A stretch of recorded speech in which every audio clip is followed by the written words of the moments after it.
Gold trusted gold buyers మీరు తాకట్టు పెట్టిన బంగారాన్ని విడిపించి ఈ రోజు ఉన్న మార్కెట్ ధరకు కొనబడును.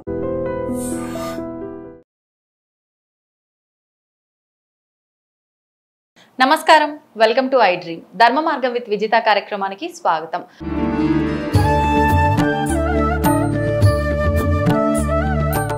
నమస్కారం గురుగారు. శ్రీమాత్రే నమః. శ్రీ గురుభ్యో నమః. గురుగారు, శ్రీరామనవమి మనకు ఉగాది రోజు నుంచి నవరాత్రులు ప్రారంభమవుతాయి అంటారు. ఆ తర్వాత మనకు శ్రీరామనవమి. అయితే ప్రత్యేకించి శ్రీరాముని మనం ఆదర్శంగా తీసుకుంటాము, సీతారాముల్ని కూడా ఆదర్శంగా తీసుకుంటాము ప్రతి విషయంలో. ప్రత్యేకించి ఆయన భక్తులు ఉంటారు. ఫస్ట్ ఆయన దేవుడు అన్న విషయం పక్కన పెడితే నా రాముడు ప్రతి ఇంటి మనిషిగా మనందరం భావిస్తాం. ఆ రోజున అసలు మనం ఏం చెయ్యాలి ఆయన కోసం అంటే ఏం చెప్తారు? శ్రీరామ రామ రామేతి రమే రామే మనోరమే సహస్రనామ తత్తుల్యం రామనామ వరాననే. రామో విగ్రహాన్ ధర్మ అందరూ చెప్తుండేటువంటి ఒక నానుడి వాక్యం. అవునండి. ధర్మం ఎలా ఉంటుంది అని చెప్పి అడిగితే ఇలా ఉంటుందా అని చెప్పి రాముని చూపిస్తే చాలు, అంతే. ఇంకా వేరే వాళ్ళని చూపించాల్సిన అవసరం లేదు. మరి కొంతమంది అడిగారు, నాన్న రాముడు ధర్మానికి ప్రతిరూపం అంటున్నారు కదా, కడుపుతో ఉన్న ఇల్లాలని అడవికి ఎందుకు పంపించాడు మీ రాముడు అని చెప్పి చాలా మంది ప్రశ్నిస్తున్నారు. అవును అవును కదా. రాముడు తెలివి తక్కువగా ఆలోచించలేదు, ధర్మపరంగా మాత్రమే ఆలోచించాడు. అంత గొప్ప నిరతి కలిగినటువంటి రాజు ప్రపంచంలో మరొకడు ఉండడు కాక ఉండరు. ఎంత ధర్మం అంటే, ఎవరో ఒక వ్యక్తి లంకలో ఉన్న సీతను తెచ్చుకున్నటువంటి రాముడికే లేదు అని చెప్పి ఒక్క మాట మాట్లాడితే సీతాదేవిని అడవులకు పంపించాడు. ఎందుకు పంపించాడు? ఎవడో ఒకడు మాట్లాడితే ఏమైంది అనుకుంటే, ఇవాళ రోజున నా ఒక్క సీత గురించి మాట్లాడినటువంటి వ్యక్తి గురించి నేను పట్టించుకోకుండా వదిలేస్తే స్త్రీ జాతి కుటుంబ వ్యవస్థ నాశనం అవుతుంది అనేటువంటి ఒక్క ఆలోచన. కుటుంబ వ్యవస్థ మొత్తం నాశనం అవుతుంది. రేపటి రోజున ఇంకొకటి భార్య బయటికి వెళ్ళి 4 రోజులు ఉండొచ్చి సీతాదేవి ఉండొస్తే తప్పులేదు, రాముడు ఏలుకుంటున్నాడు, నన్ను ఎందుకు ఏలుకో అని చెప్పి అడుగుతుందేమో అనేటువంటి ఒక ధర్మపరమైనటువంటి ఆలోచనతో సీతాదేవిని అడవులకు పంపించాడు రాముడు. అంటే అప్పుడు ఆయన ఎడబాటుకైనా ఓకే స్వీకరించి మనందరి గురించి ఆలోచించాడు. అదే పరిస్థితిని సీతాదేవిని అట్లానే ఉంచుకుంటే రామరాజ్యంలో ప్రతి స్త్రీ కూడా అలానే బయటికి వెళ్ళి నేను ఇష్టం వచ్చినప్పుడు వస్తాను, నేను ఇష్టం వచ్చిన సమయానికి ఇంటికి వస్తాను, నన్ను ఎందుకు ఏలుకోవని చెప్పి భర్తను అడిగితే ఇవాళ రోజున వివాహ బంధానికి ఉండేటువంటి విలువ ఉంటుందా? లేదు, ఉండదు. ఎప్పుడో జరిగినటువంటి త్రేతాయుగం గురించి మాట్లాడుకుంటున్నాం మనం. ఇప్పటికీ అదే బంధాన్ని ఇంత పవిత్రంగా కాపాడటానికి అప్పుడు తీసుకున్నటువంటి నిర్ణయం ఎంత గట్టిది చెప్పండి ఒకసారి. వాస్తవం. అది కదా ధర్మం అంటే, అది కదా రాముడు అంటే. మరి అవును కదా. అలాంటి శ్రీరామనవమి నిజంగా రాముడు అనగానే కళ్ళ ముందు కనపడతాడు నన్ను ఎవరికైనా. ఇందాక మీరు చెప్పినట్టుగా మన ఇంట్లో పిల్లవాడే. చూడండి ఎలాంటి పిల్లవాడినైనా రాముడు మంచి బాలుడు. అవును, రాముడే మంచి బాలుడు అని చెప్తా నేను. రాముడు మంచి బాలుడు కాదు, రాముడే మంచి బాలుడు, దాంట్లో అనుమానమే లేదు, గ్యారంటీగా. చిన్నప్పుడు తండ్రి మాట కోసం అడవులకి వెళ్ళాడు. రాజ్యం వెళ్ళేటువంటి సమయంలో తన పాదుకులకు రాజ్యమేలేని తీరా రాజ్యం వెళ్ళేటువంటి సమయంలో సీతాదేవిని విడనాడాల్సిన పరిస్థితి వస్తే విడనాడాడు. ఇదంతా కేవలం మన ధర్మం నిలపడం కోసం ఆయన చేసినటువంటి అతి పెద్ద త్యాగం అని చెప్పి చెప్పుకోవచ్చు. అంటే ప్రతిదీ ఆయన చేసిన త్యాగం చిరునవ్వుతో అన్నీ కూడా యాక్సెప్ట్ చేశాడు. అలాగేనా శ్రీరామనవమి రోజున అసలు ఆ రోజు ఏంటి? రాముల వారు పుట్టినటువంటి రోజు. పునర్వసు నక్షత్రంలో చైత్రమాసంలో శుద్ధనవమి రోజున మధ్యాహ్నం 12 గంటలకు రాముల వారి జననం జరిగింది కదా. ఇక్కడ కొంతమందికి ఒక సమాధానం చెప్తానన్నా. సీతాదేవిని ఎందుకు విడనాడాడు, లంకలో ఎందుకు అన్ని రోజులు ఉంది, అడవికి ఎందుకు పంపించాడు అంటే రాముడి జాతకంలో కూడా కొన్ని దోషాలు ఉన్నాయి, దానివల్ల ఈ రకమైనటువంటి ఎడబాటు జరిగింది అనేటువంటిది కూడా ఒక నానుడు ఉంది. అంటే ఆయన సాక్షాత్తు విష్ణుమూర్తే మానవ రూపంలో మనందరికి ఒక మార్గదర్శకం ఇవ్వడానికి వచ్చాడు కదా. అంటే మానవ రూపంలో ఉన్న దేవుడికి కూడా ఇవన్నీ వర్తిస్తాయా? రూపం మారింది కదా. అవునా? అవును. ఇప్పుడు మీరే ఉన్నారు నాన్న, మీరు నా దగ్గర ఒకలాగా ఉంటారు, అవును. ఇంకో మీ ఇంటికి వెళ్తే ఒకలాగా ఉంటారు, మీ అంతే. పిల్లలతో ఇంకోలాగా ఉంటారు, అవును. మీరు ఛానల్కి వెళ్తే ఇంకోలాగా ఉంటారు, మీరు షాపింగ్కి వెళ్తే ఇంకోలాగా ఉంటారు. వాస్తవం. అవునా?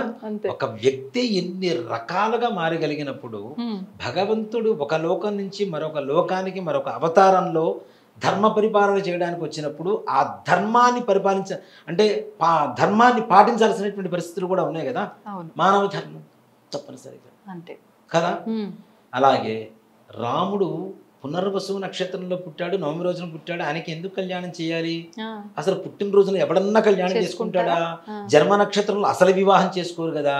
ఎందుకు కళ్యాణం చేయాలంటే నా రాముడు పుట్టింది లోక కళ్యాణం కోసం కాబట్టి లోకంలో ప్రతి రాముడికి కళ్యాణం చేయాలన్నదే శాస్త్రం. ఆయన పుట్టిందే లోక కళ్యాణం కోసం కాబట్టి ప్రపంచంలో ఉండేటువంటి ప్రతి రామాలయంలో ప్రతి హనుమత ఆలయంలో తప్పనిసరిగా రామ కళ్యాణం చేయాలి అనేటువంటిది శాస్త్రం. రామ కళ్యాణం చూస్తే ఏమొస్తుంది అంటే మన ఇంట్లో కళ్యాణాలకి బాజా మోగుతుంది, అశుభ గడియలు వచ్చేస్తాయి. శ్రీరామనవమికి దేవాలయానికి కట్టినటువంటి మామిడాకుల తోరణం దాటి వెళ్ళి ఎవరైతే శ్రీరామనవమి రోజున సీతారామ కళ్యాణాన్ని మనస్ఫూర్తిగా శ్రద్ధగా భక్తి శ్రద్ధలతో కళ్యాణం చూసి మంత్రాలు విని తీర్థప్రసాదాలు స్వీకరించి ఎవరైతే ఇంటికి వస్తారో ఆ ఇంట్లో దేవాలయంలో మామిడాకు 16 రోజులకి ఎండిపోతుంది. 16 రోజుల లోపల మన ఇంట్లో మామిడాకు కట్టేసుకో. అంత త్వరగా వివాహాది శుభకార్యాలు జరుగుతాయని చెప్తారు. మామిడాకు మన ఇంట్లో కట్టుకుంటున్నామంటే శుభకార్యం జరుగుతుందనే కదా. కాబట్టి తప్పనిసరిగా రామ కళ్యాణం అనేది నిజంగా రామ కళ్యాణ దృశ్యం నాన్న కళ్ళ ముందు కనబడుతూ ఉంటుంది.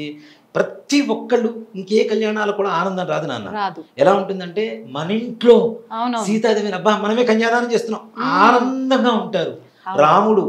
రాముడు అందంగా ఉంటే ఇక్కడ చూడండి, నిజంగా చెప్పాలంటే పెద్దలకి కొడుకులా కనపడతాడు, చిన్నపిల్లలకి అన్నలా కనపడతాడు, ఇంకా మగవాళ్ళకి ఒక అన్నలా కనపడుతూ ఉంటాడు.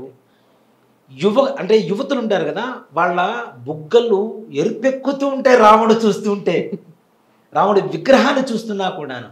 అంటే ఆయన పుంసాం మోహన రూపాయ పుణ్యశ్లోకాయ మంగళం అంటారు.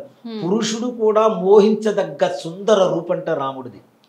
పుంసాం మోహన రూపాయ, పురుషుడు కూడా మోహిస్తాట ఆయన చూస్తే, అంత అందంగా ఉంటాడు రాముడు అంటారు కదా. అలాంటి కళ్యాణాన్ని తిలకించడం సామాన్యమైనటువంటి విషయం కాదు నాన్న. నేను చాలాసార్లు చెప్తూ ఉంటాను, కళ్యాణంలో ప్రవర అనేటువంటిది ఒక ముఖ్యమైనటువంటి విషయం ఉంటుంది. ఆ ప్రవర వినటం వల్ల మన తరతరాలు కూడా తప్పనిసరిగా తరిస్తూ ఉంటాయి.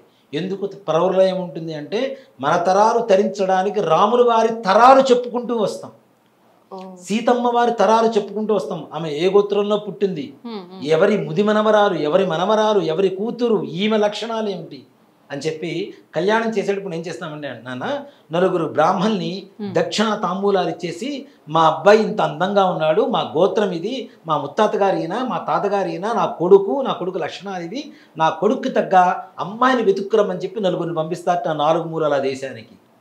అలాగే సీతమ్మ వారికి వరుణ్ణి చూడటానికి కూడా ఇప్పటికీ మన పెళ్ళిళ్ళు కూడా జరిగేటువంటి విధానం ఇదే. మానవ వివాహాల్లో కూడా సీతమ్మ వారికి కూడా జనకజ మహారాజు 4 బ్రాహ్మణులకి చక్కగా దక్షిణ తాంబూలాలు తినటానికి కావలసినటువంటి వసతులన్నీ కూడా సమకూరుస్తూ మంచి గుర్రాలు ఇచ్చేసి 4 చెరలు అంటే 4 మూలల్లో దేశంలో ఉండేటువంటి వరులలో ఎవరో మంచి వాళ్ళు ఉన్నారో తీసుకురమని చెప్పి పంపిస్తారట.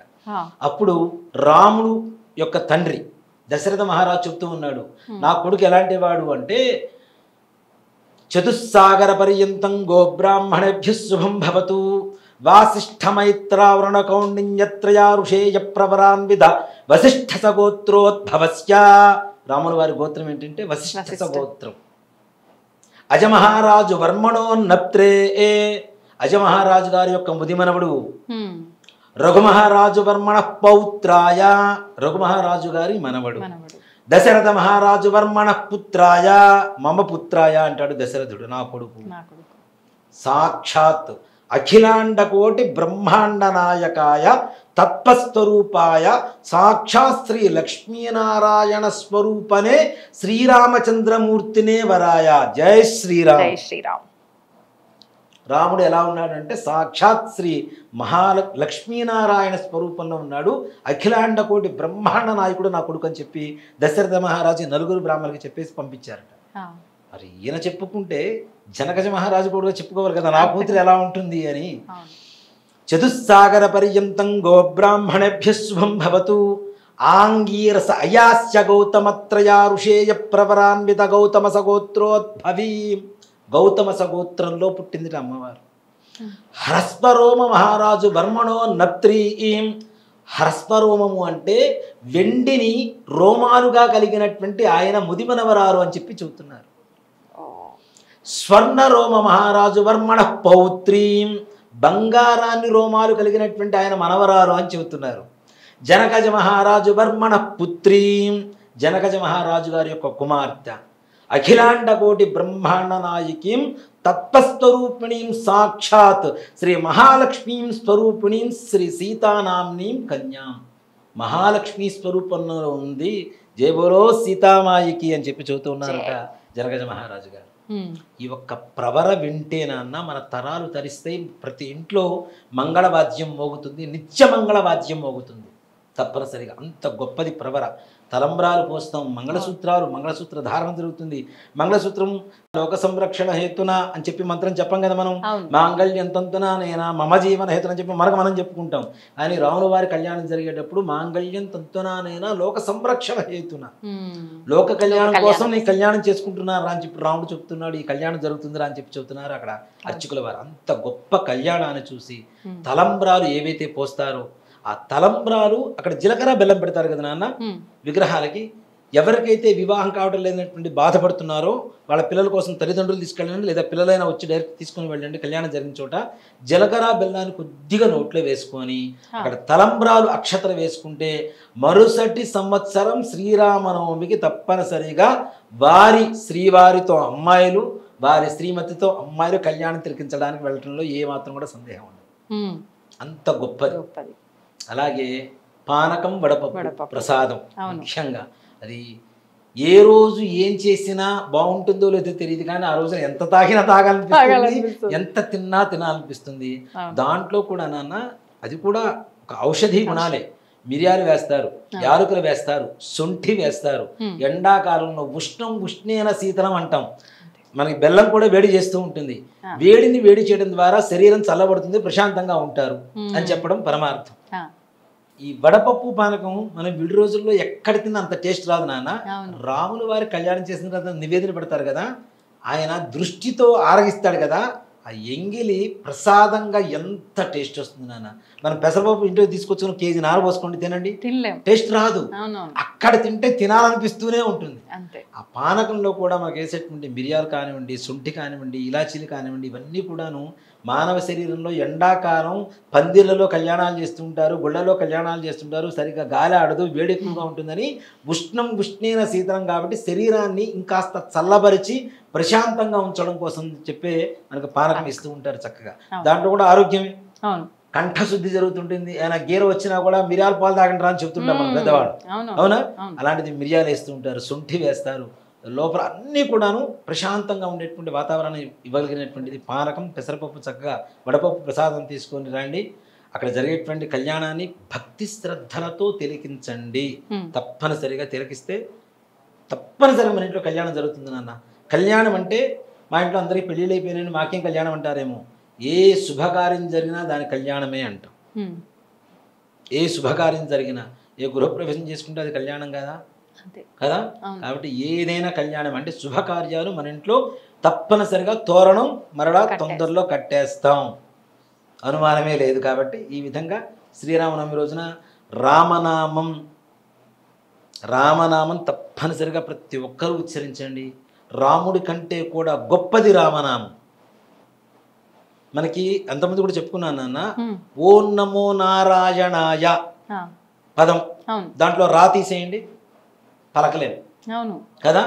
ఓం నమ శివాయలో మా తీసేయండి, పలకలేము. కానీ రెండు కలపండి, రామ. ఓం నమో నారాయణలో రా, ఓం నమ శివాయలో మా కలిపితే రామ అవుతుంది. అంత గొప్ప పదం. మనకి యారా లాభాల్లో రా ఎన్నోది, రెండవది. పాపా బాబా మా ఐదవది, అవునా? 2 × 5 10, 10 × 10 100, 100 × 10 1000, శ్రీరామ రామ రామేతి రమే రామే మనోరమే సహస్రనామ తత్తుల్యం రామనామ వరానని ఈ ఒక్క శ్లోకాన్ని చదివితే 1000 సార్లు అంటే విష్ణు సహస్రనామం చేసినటువంటి పుణ్యం కలుగుతుందని చెప్తుంది రామనామం.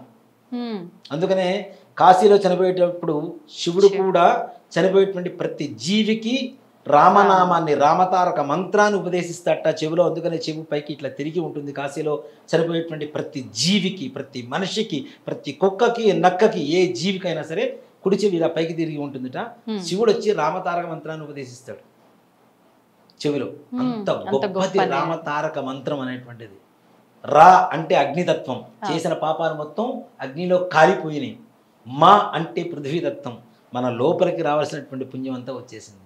రామ అనేటువంటి పదానికి శబ్దమే అది. అందుకనేమో పెద్దవాళ్ళు ఇప్పటికీ చూస్తుంటాం కదా, అమ్మమ్మలు తాతయ్యలు ఉంటే ప్రతి పని వెనకాల ముందు రామ రామ కృష్ణ రామార్పణం రామార్పణం రామ రామ అయ్యో రామ అవును శ్రీరామ. ఈ ఈ పదం ఎంత గొప్పగా ఉంటుంది నాన్న. పలుకుతూ ఉండే కొద్దీ ఇంకా ఇంకా ఇంకా ఈ మధ్య ఏదో నిజంగా అంటే నేను బయట ఐహికమైనటువంటి ప్రపంచం గురించి మాట్లాడుతున్నాను కాదు, మనం ఉన్నది అదే ప్రపంచంలో ఉన్నాం. ఒక పాట వచ్చింది నాన్న మొన్న వచ్చా, ఎంత బాగుందంటే రఘుకుల తిలక రారా అని చెప్పి ఒక పాట ఏదో వచ్చింది. అది చెక్క భజనల దగ్గర ఎక్కువగా పాడుతూ ఉంటారు. ఈ మధ్యకాలంలో బాగా ట్రెండ్ అయినటువంటి సాంగ్ అది. ఎంత బాగుంది నాన్న ఆ పాట. ఎన్నిసార్లు విన్నా వినాలనిపిస్తుంది, ఎన్నిసార్లు విన్నా వినాలనిపిస్తుంది. ఏంటి అంటే దాంట్లో ఉన్న రాముడు రామ అనే శబ్దం తప్పితే. కాబట్టి అందరూ రామనామం చేయండి తప్పనిసరిగా. స్వామివారు మీకు అన్ని దగ్గరుండి చూసుకుంటారు. అద్భుతంగా వివరించారు, చాలా చక్కటి విషయాలు.